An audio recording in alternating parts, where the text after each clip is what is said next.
میں فوجی گھرانے سے تعلق رکھتی ہوں. میرے فادر ایک پکے فوجی تھے اور وہ آرٹلری میں گنر تھے، اور ان کے ساتھ ساتھ ہم بالکل فوج میں جیسے ہوتا ہے ہر طرف پھرتے رہے اور فوجی رہے، اور بیسکلی ہم ایک ویلیو اورینٹڈ اور مذہبی گھرانے سے ہمارا تعلق ہے.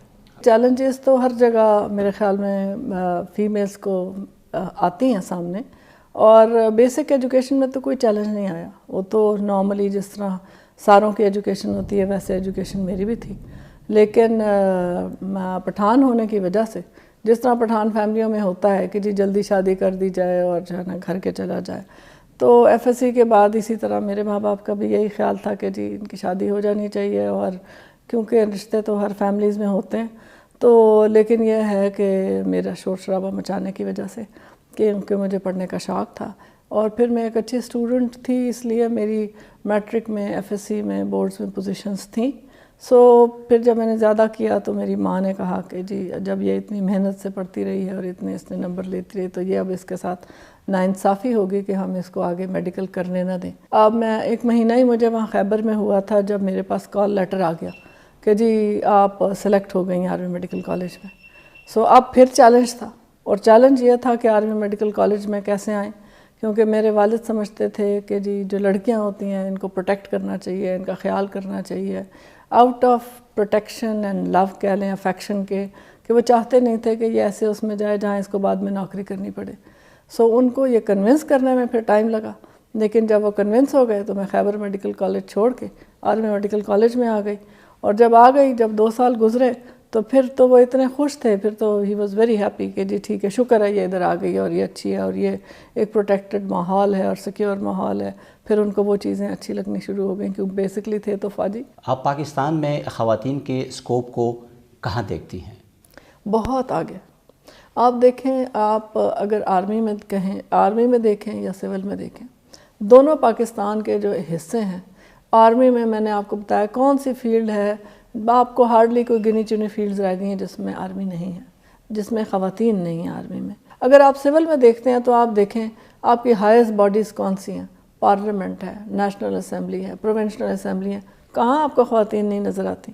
مجھے تو اکثر لگتا ہے خواتین آدمیوں سے بھی زیادہ ہو گئی ہیں. یہ بات بالکل طے ہے کہ ایک خاتون کو اپنے آپ کو منوانے کے لیے آدمی سے ڈبل کام کم از کم کرنا پڑتا ہے.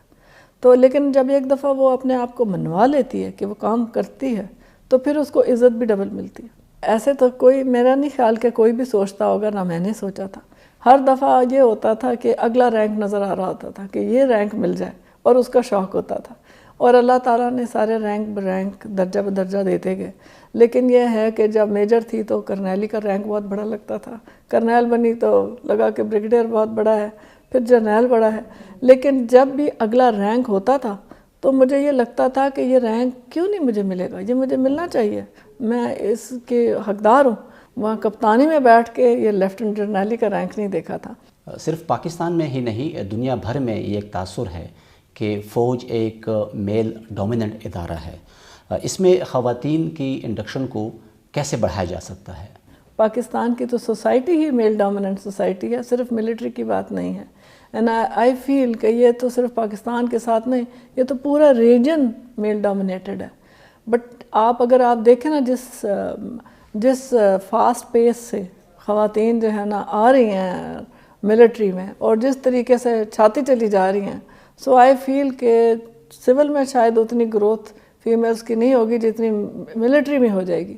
میرے رول ماڈل میرے فادر تھے، اور میرا خیال ہے کہ زیادہ تر لڑکیاں شاید اپنے والد کو ہی رول ماڈل سمجھتی ہیں. تو وہ ہمیشہ جو ہے نا، he would always see a glass half full not the half empty.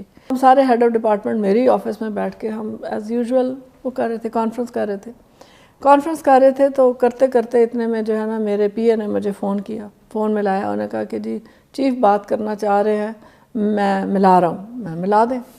تو اب یہ تو کیونکہ میری اور ادھر کی گفتگو تھی تو انہیں سنائی نہیں دی، لیکن یہ ہے کہ جیسے ہی میں نے انہیں اشارہ کیا نا کہ خاموش ہو جائیں، تو سب کو نا، کیونکہ انتظار تھا اس بات کا کہ کچھ ہونے والا ہے، سب نا اپنی کرسیوں سے اٹھے اور میرے ٹیبل کے آگے آ کے کھڑے ہو گئے. اور اس دوران میں مجھے چیف نے کہا کہ جن صاحب بہت بہت مبارک ہو، اور آپ کو اللہ تعالیٰ نے اور ہم نے جو ہے نا یہ مل کے یہ کیا ہے، اور اللہ تعالیٰ آپ کو بہت مبارک کرے. اور یہ ایک کمبائنڈ فیصلہ ہے اور یہ میرٹ پہ ہوا ہے اور آپ کو ہم نے لیفٹیننٹ جنرل کے عہدے پہ ترقی دے دیا. تو میں نے جیسے ہی ان کو کہا کہ سر آپ کا بہت بہت شکریہ، تو اس کے بعد کوئی سب نے فون اٹھائے اور باہر چلے گئے کہ وہ سب اطلاعات دینا شروع ہو گئے. لیکن بہرحال میرے لیے بہت بہت بڑا یہ اوکیزن تھا. اور اگر سچ پوچھیں تو اس وقت آدھی باتیں تو سنائی نہیں دے رہی تھیں اس بات کے بعد، کیونکہ اٹ واز سچ ایسا ایونٹ تھا، ایسی ایک بات تھی کہ جس کے بعد آدھی باتیں تو آپ کو پتہ ہی نہیں چل رہی ہوتی ہیں کہ آپ کو چیف نے کیا کچھ اور کہا. 10 منٹ بعد جب میں نے دیکھا تو میرا برانڈا بھرا ہوا تھا، میرا باہر گراؤنڈ بھرا ہوا تھا لوگوں سے. تو میں تو حیران ہوں کہ وہ 10 منٹ میں لوگ آئے کیسے اتنے زیادہ. لیکن یہ بات ضرور ہے کہ جو آپ کہتے ہیں کہ آپ شیئر کس سے کرنا چاہتی تھی، تو جس سے میں شیئر کرنا چاہتی تھی وہ نہیں تھا، پر اللہ کا شکر ہے کہ باقی ساری دنیا تھی.